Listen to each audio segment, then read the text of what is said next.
Alam mo ba na may mga nilalang na gusto kang maligaw sa gubat? Hindi ko pinaniwala noon. Hanggang sa nangyari sa akin sa Sierra Madre. 20 minuto lang naman ang biyahe sa pamilyar na trail na iyon. Pero 3 oras na akong naglalakad, pabalik-balik sa parehong daan. Nakita ko na ang puting bato na iyon, 4 na beses na. Ang sirang puno, 5 beses na. Hindi ito normal. Kinuha ko ang phone ko para tignan ang kompas. Umiikot lang ng umiikot ang arrow. Walang direksyon. Doon ko naramdaman ang takot. Tumingin ako sa putik sa harapan ko. May mga bakas ng paa, pero hindi paa ng tao. Mga bakas ng kabayo. Tikpa lang.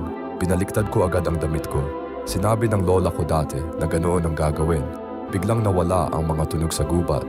Nakauwi naman ako, pero hindi pa tapos. Tuwing gabi ngayon, maririnig mo ang mga tunog ng kabayo sa labas ng bintana ko. Kumakatok, naghihintay. Gusto pa rin akong makuha.